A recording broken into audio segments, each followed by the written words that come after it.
안녕하세요. 오늘도 사연살롱을 찾아주셔서 감사합니다. 서울에 살고 있는 30대 여성이에요. 언젠가 모 개그맨이 영화 속 대사를 패러디한 적이 있어요. 호의가 계속되면 호갱이 된다라고요. 그땐 배꼽 잡고 한참을 웃었는데 제가 그 꼴이 되어보니 한숨만 나네요.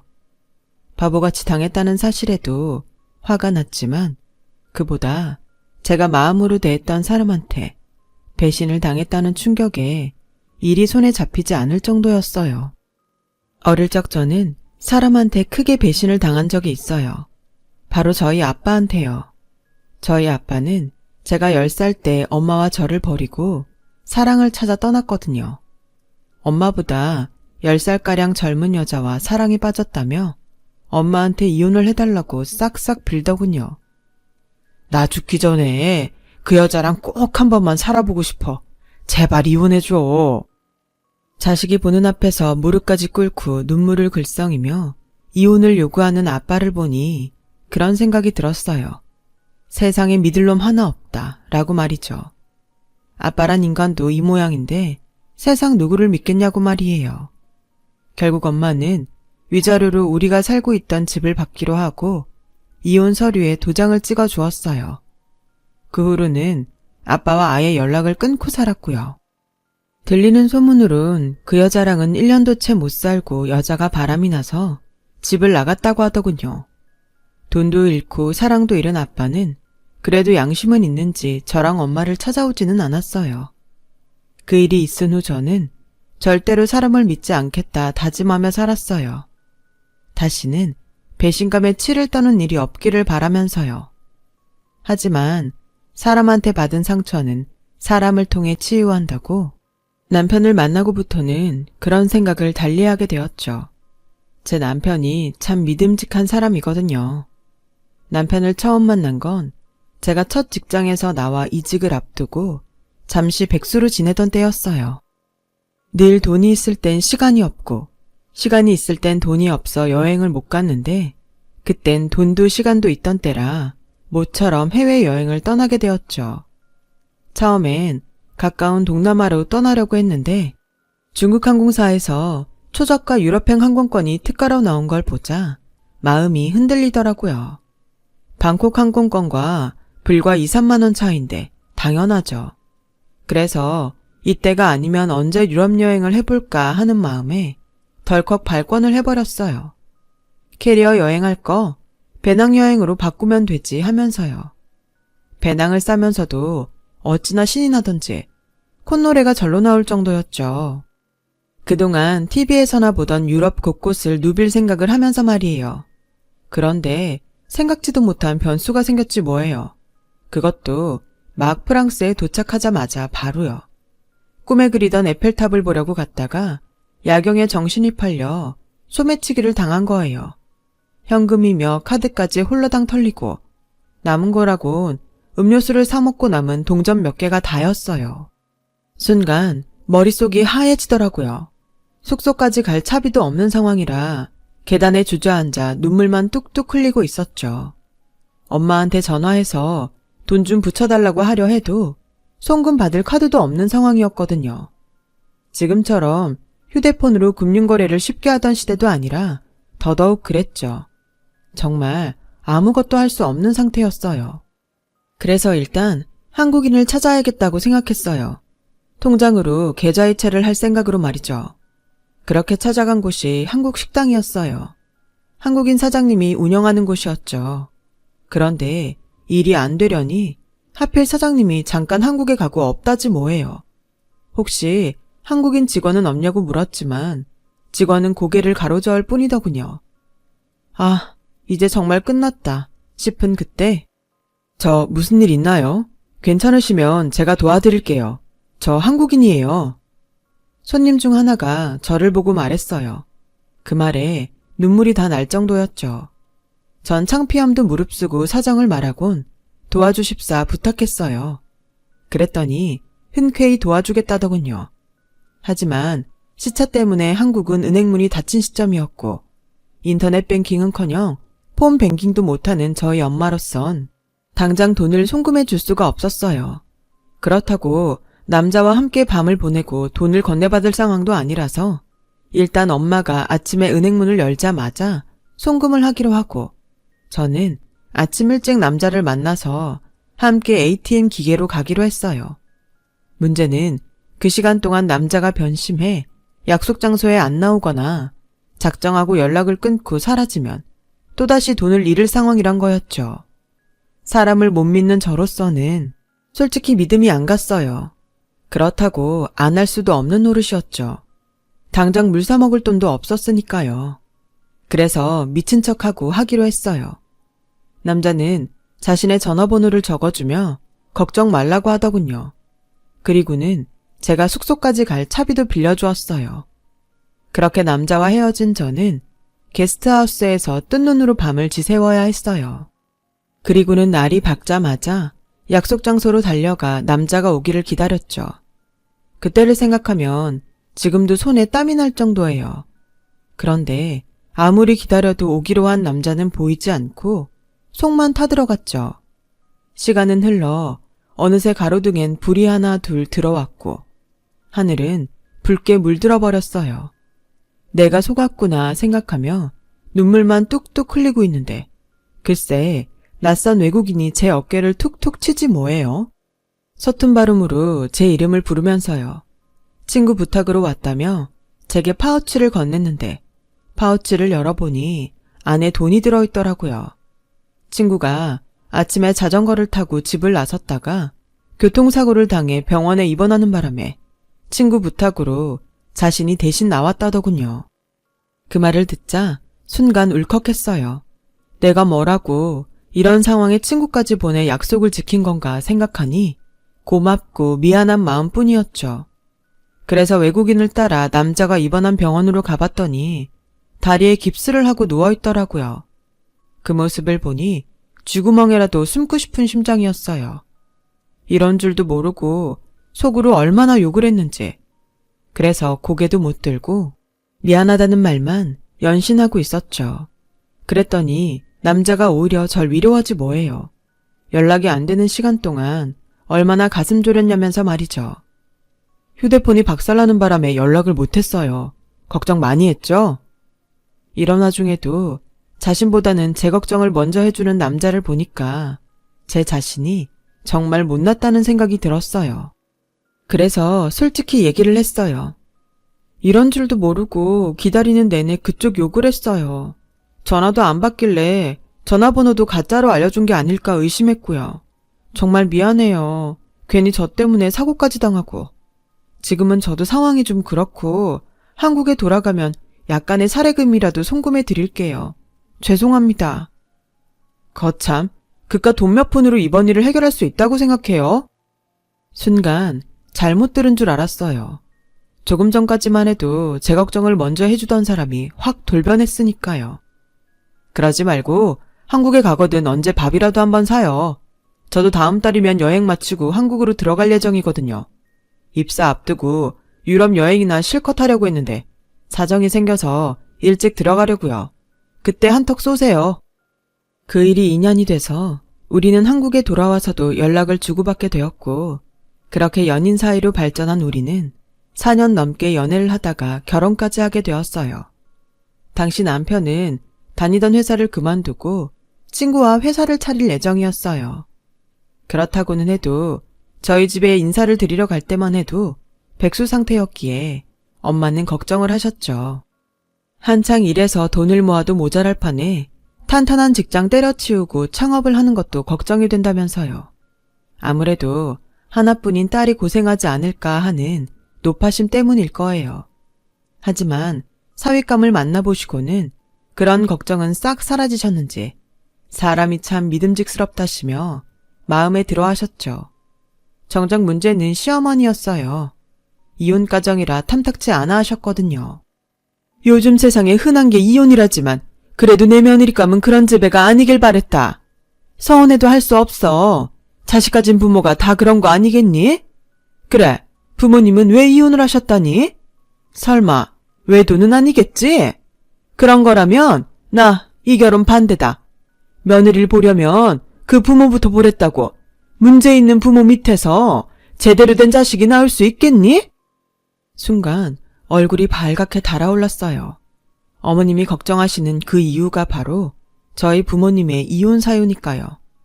너무 콕 집어 말씀하시니까 당황해서 어쩔 줄 모르겠더라고요.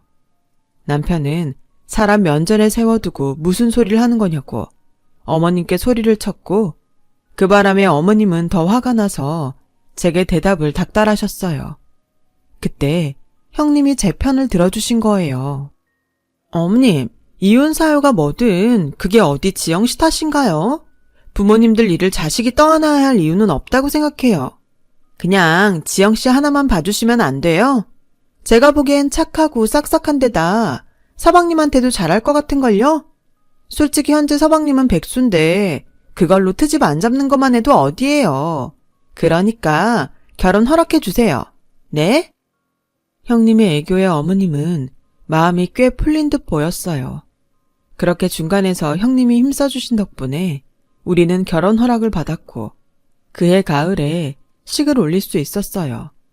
나중에 남편한테 얘기를 들어보니 형님은 집안도 좋고 학벌도 엄청 좋은 사람이더라고요. 지금은 육아를 하느라 퇴직을 했지만 한때 대기업에 다니기도 했었고요. 뭐 하나 부족한 게 없는 사람이었죠. 넉넉한 가정에서 부모님 사랑을 듬뿍 받고 자란 사람이라 그런가 남한테 편견 없이 대하는 모습도 좋았고요. 다른 건 몰라도 손이 형님 복은 있다 싶었어요. 결혼 후에도 형님은 어머님과 제 사이에서 다리 역할을 해주셨고 제가 모르는 시댁 행사나 어른들 생신도 미리 알려주셔서 큰 도움이 되었어요. 남들은 시어머니보다 손이 형님 때문에 힘들다던데 저는 좋은 형님을 만난 덕분에 다행이다 싶었죠. 그런 일이 있기 전까지는 말이에요. 시집와 처음 맞는 제사였어요. 제사 일주일쯤 전에 형님한테 전화를 걸어 음식 준비를 어떻게 하면 좋겠냐고 물었더니 동서도 알다시피 어머님 댁 주방이 좀 좁아? 그러니까 우리 집에서 미리 음식을 해서 가져가자고. 내가 장 볼 거 문자로 찍어줄 테니까 동서가 장 좀 봐와. 저희 집은 제사를 안 지내기 때문에 제사 음식에 대해서 아무것도 몰랐던 저는 제사 당일 오전에 형님이 적어준 대로 장을 봤어요. 사고 보니 짐이 엄청나더라고요.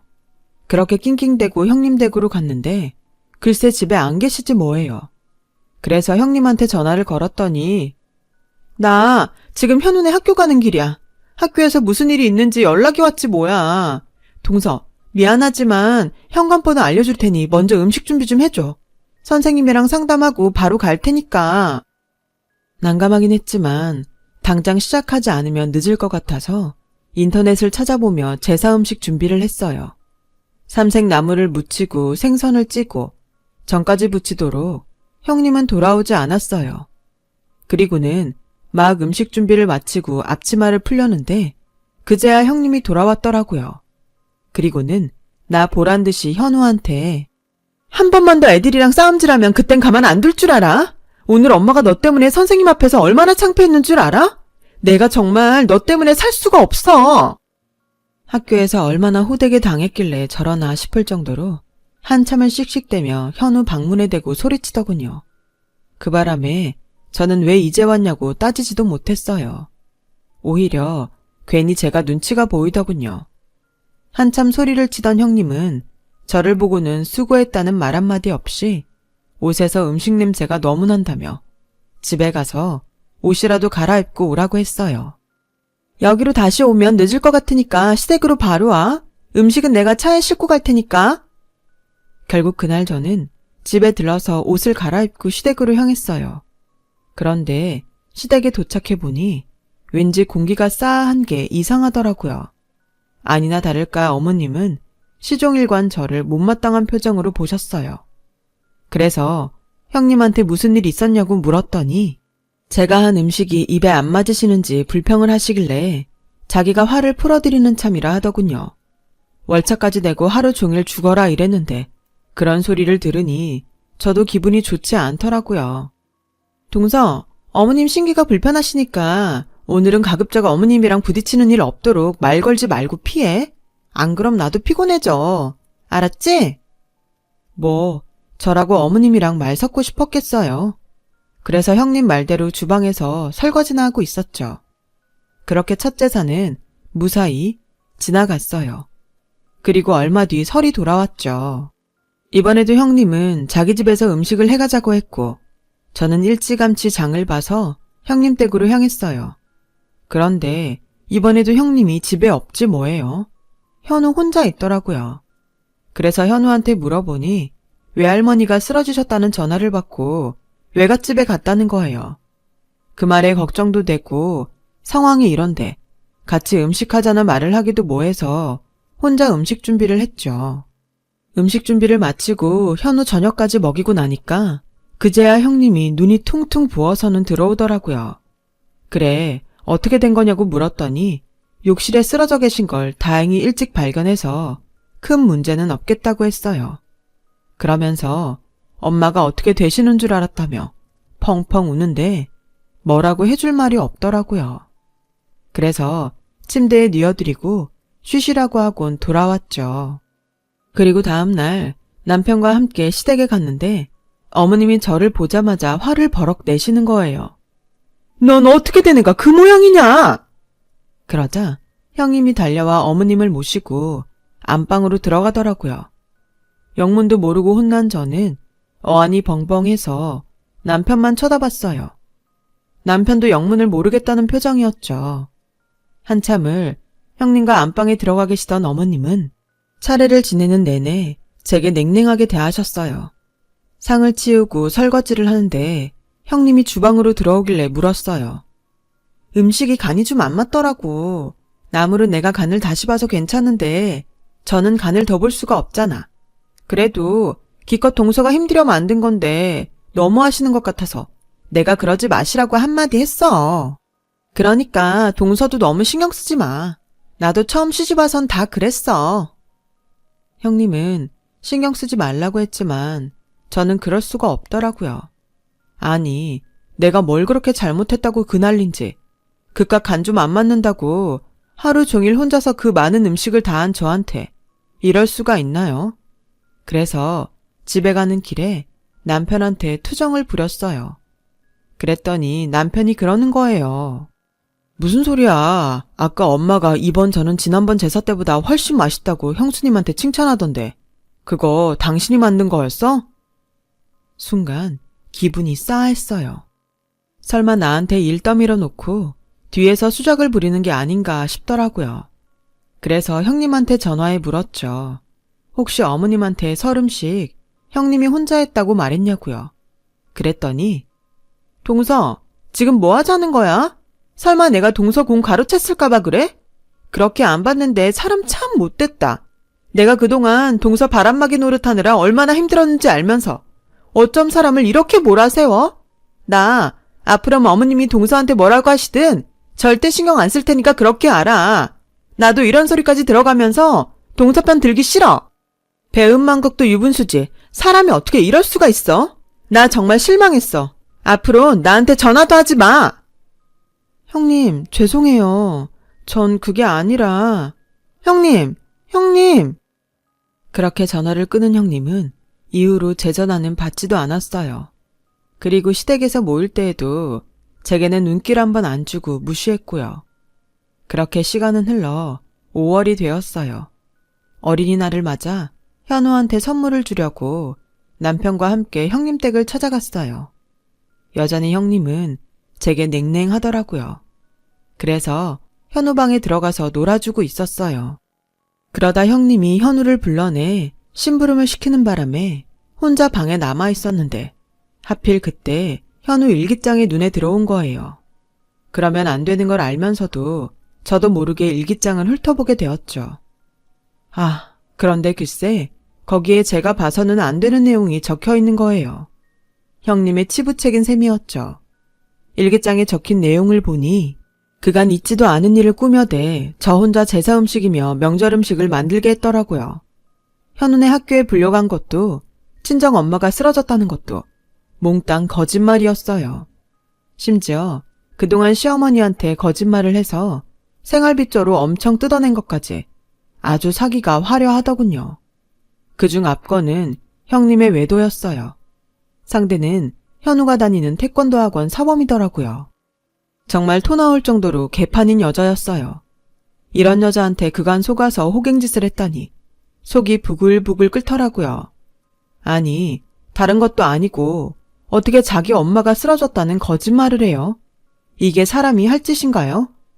참, 그동안 못 모르고 아이가 받았을 마음의 상처는 또 어땠겠어요. 그러고 현우 얼굴을 보니 정말 짠한 게 눈물이 앞을 가리더라고요. 도저히 참을 수 없어서 휴대폰을 꺼내 현우 일기장을 찍었어요. 그리곤 못된 형님의 본 모습을 식구들 앞에서 까발리기 위해서요. 디데이를 잡고 기다렸어요. 그리고 드디어 그날이 오고야 말았죠. 어버이날을 맞아 저희 부부와 형님 가족은 시댁에 모였어요. 형님은 현관에 들어서는 순간부터 어머님의 입속 혀처럼 굴기 시작했죠. 백화점에서 이 옷을 본 순간 어머님 생각이 나서 가격표도 안 보고 샀다나 뭐라나. 암튼 엄청 립서비스를 하며 옷 선물을 드리더군요. 거기다 아주버님이 두둑한 돈봉투를 드리자 어머님은 입꼬리가 춤을 추기 시작했어요. 형님에 비해 상대적으로 애교가 없는 저는 가져간 홍삼정을 어머님께 드렸죠. 그랬더니 어머 동서, 홍삼정 사온 거야? 이럴 줄 알았으면 진작 알려줄걸. 파는 홍삼정은 사실 별 효과가 없어. 홍삼이 들어가면 얼마나 들어가겠어? 우리 친정 부모님이 대놓고 드시는 삼농장이 있는데 거기서 사야 제대로 살 수 있는데 진작 말하지 그랬어. 그리고 우리 어머님은 입이 고급져서 아무거나 안 드시는데? 그건 그냥 동서 친정 어머님 갖다 드려. 어머님 건 내가 다시 사다 드릴게. 아 글쎄 요지랄을 하지 뭐예요. 그러자 어머님이 기다렸다는 듯이 그래 이건 네 친정에나 가져가라. 난 큰애가 가져다 주는 걸로 먹을란다. 고기도 먹어본 사람이 먹는다고? 역시 있는 집에서 자란 큰애가 잘 알겠지. 작은애 넌 큰애한테 많이 배워야겠다. 어쩜 우리 큰며느린 버릴 게 하나도 없니? 이러니 안 이뻐할 수가 있나? 아주 쿵 하면 짝하고 주거니 받거니 하는데 웃기지도 않더라고요. 그때였죠. 형님이 어머님한테 팔짱을 끼더니 그러는 거예요.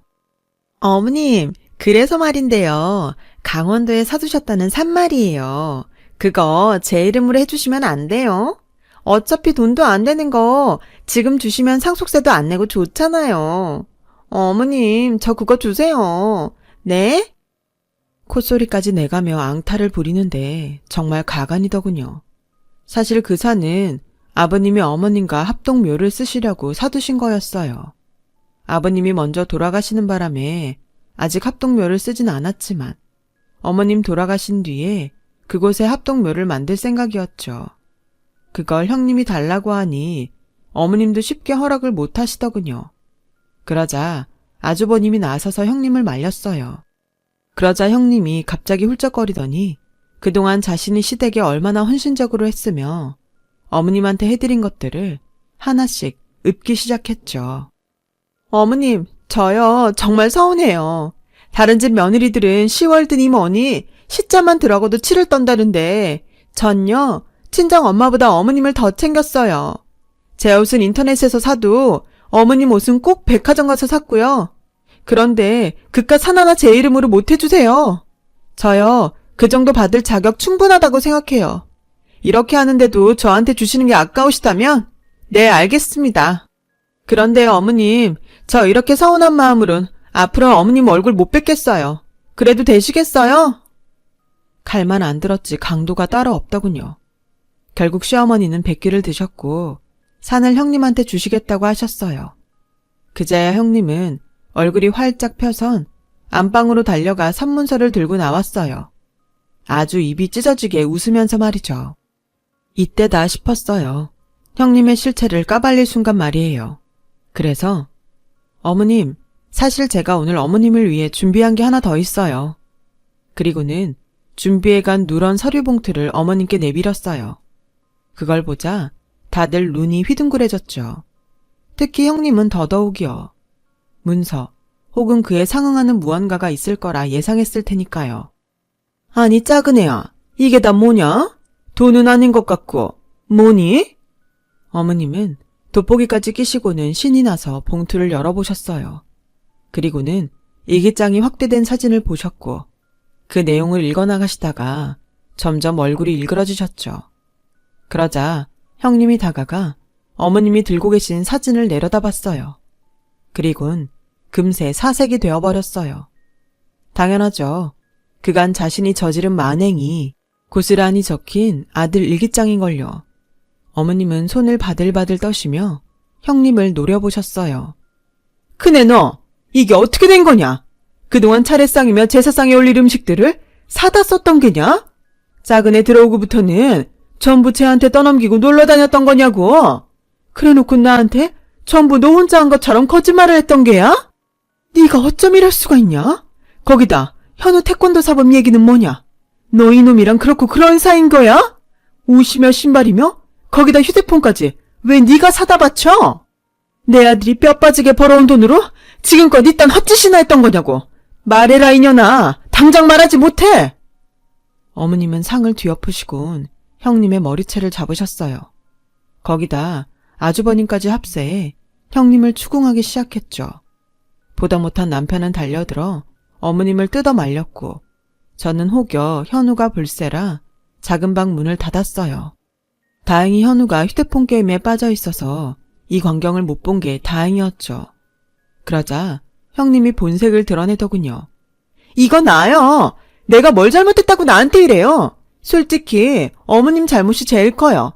당신 집 제사며 차례를 왜 며느리한테 다 시키는데요? 내가 이 집 식모예요 뭐예요? 그리고 나만 독박술한 법 있어요? 동서도 시집 왔으면 내가 당한 만큼 당하는 게 당연한 거 아니냐고요. 그게 뭐가 잘못됐냐고요. 그리고 툭하면 당신 아들이 뼈 빠지게 번 돈이라고 하시는데 따지고 보면 거기엔 내 지분도 있다고요. 밥이며 빨래며 누가 다 하는데요. 게다가 이 목석 같은 남자는 나한테 눈길 한번 안 준다고요. 내가 얼마나 외로운 줄 아세요? 그래서 바람 폈어요. 남편한테 사랑도 못 받는 여자를 볼 때마다 예쁘다고 사랑스럽다고 말해주는데 어떻게 안 넘어가고 백이냐고요. 저도 남편한테 사랑받고 싶었단 말이에요. 형님은 절규하듯 소리쳤어요. 그러자 아주버님이 한마디 하더군요. 이 여자야, 내가 너한테 왜 정이 떨어졌는 줄 알아? 그동안 살면서 남편이 나한테까지 거짓말을 해온 당신 자신 때문이었어. 집안이며 학벌, 심지어 회사까지 어느 것 하나 거짓 아닌 게 있었니? 언젠가는 솔직하게 말해주겠지 하고 그렇게 기다린 세월만 벌써 10년이야. 그런데 어땠니?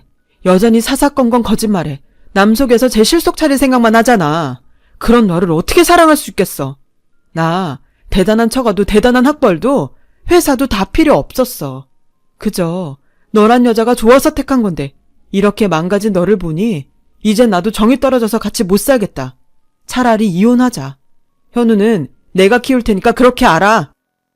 아주버님의 폭탄 선언에 형님은 아주버님 바지가랑이를 잡고 싹싹 빌었고 어머님은 주저앉아 바닥을 치며 우리 집안의 이혼이 웬 말이냐며 통곡을 하셨어요. 그렇게 쓰나미 같은 어버이날이 지나고 시댁에는 많은 것들이 변했어요. 아주버님은 결국 형님과 이혼을 했고 어머님은 앞으로 차례상이며 제사상을 차리지 말라고 하셨어요. 죽은 사람들 위한 상을 차리다가 남은 며느리까지 잃기 싫으시다면서요. 그리고 가장 큰 변화는 바로 저였어요. 더는 호갱이 되지 않기 위해 무의미한 호의는 베풀지 않기로 했거든요. 받는 사람이 감사할 줄 알아야 호의도 제값을 하는 거니까요. 그래야 호의가 호갱을 만드는 일은 없을 테니 말이죠. 지금까지 제 사연을 들어주셔서 감사드려요. 항상 건강하시고 복받는 날들 되시길 바랍니다. 여러분, 사연 댓글에 응원과 현명한 조언 부탁드려요. 좋아요와 구독은 저에게 큰 힘이 됩니다. 오늘도 좋은 일 가득하세요.